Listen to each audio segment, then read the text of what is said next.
মানে আমি মুম্বাইতে থাকি, আচমকা ইনস্টাগ্রাম দেখছিলাম রাত্রেবেলা বসে, আর মায়ের মুখটা হঠাৎ করে আসেন এবং সেখানে সবাই বলে আমাদের মনস্কামনা পূর্ণ হচ্ছে। আমি হঠাৎ করেই মায়ের ফটোটা দেখে বলছি, আমি তো এত বছর ধরে মুম্বাইতে এত স্ট্রাগল করছি, এত ছোট বড় কাজ করছি, কোনো বড় ডিরেক্টরের কাজ পাইয়ে দাও না মা। পরের দিন আমি ঘুমোচ্ছি, মানে আমি বিশ্বাসই করতে পারছি না, একটা কাস্টিং ডিরেক্টরের থেকে ফোন এসছে, আমি ঘুমোচ্ছি, আমি জানি সেটা হবে না।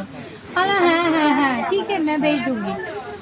এবং তার পরের দিন ওরা বিকেলবেলা আমাকে বলছে যে ম্যাম কনফার্ম, আর ইটস আ বিগ ফিল্ম, 2026-এ সেটা রিলিজ।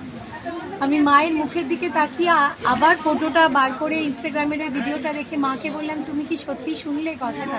দেখুন আমার গুজবাম আসছে, মনে হলো মা যেন বলছে হ্যাঁ শুনলাম। তারপরে বিশ্বাস করুন আমি 3-4 বার মাকে যা বলেছি মা তার পরের দিন সেটা আমাকে করে দিয়েছে। আমি বিশ্বাস করি মা, আমি যা চাইবো মা দেবেন, এবং যারা সবাই চাইছেন মা সবাইকে দেবেন। মায়ের মুখ ইনস্টাগ্রামে দেখলেই মনে হয় মা যেন কথা বলছেন। ফোন থেকে মানসিক করলেই মা সাড়া দেয়।